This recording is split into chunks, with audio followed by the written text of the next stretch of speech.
Pakistan versus Afghanistan match के आखिरी लम्हात में जब मैच इंतहाई सनसनीखेज़ मराहिल में दाखिल हो चुका था, उस वक़्त एक बहुत अनयूजुअल चीज़ देखने में आई।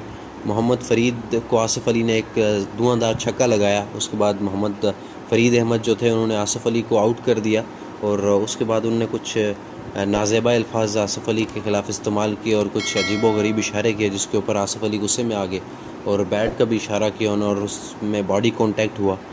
तो एक बड़ा अनयूजुअल सा एक चीज़ देखने में आई पाकिस्तान वर्सेस अफ़गानिस्तान के लास्ट जो मराहल थे मैच में उसमें। और उसके बाद नसीम शाह ने 2 छक्के लगा के मैच पाकिस्तान को जिता दिया। जब आसिफ अली आउट हुए तो उस टाइम तकरीबन पाकिस्तान की आसिफ अली की विकेट के साथ सारी होप्स ख़त्म हो चुकी थी। उस वक़्त फ़रीद अहमद ने आसिफ अली के साथ ऐसे बदतमीज़ी की और जिसके ऊपर बॉडी कॉन्टैक्ट भी दोनों का हुआ।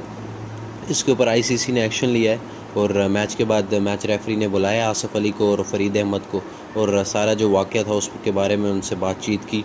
और अब उम्मीद की जा रही है और ये ख़दशा यही है कि आईसीसी की तरफ से उसके ऊपर इन दोनों को एक भारी जुर्माना किया जाएगा और उसके ऊपर आईसीसी आज दिन को बाज़ाब्ता तौर पर इसके ऊपर ऐलान करेगा कि उनको कितना जुर्माना किया जाएगा। क्रिकेट की ऐसी शॉर्ट और इंटरेस्टिंग स्टोरीज़ के लिए हमारे चैनल और फेसबुक पेज को लाजमी फॉलो और सब्सक्राइब कर लें ताकि आप तक हमारी इंटरेस्टिंग वीडियोस पहुंचती रहें।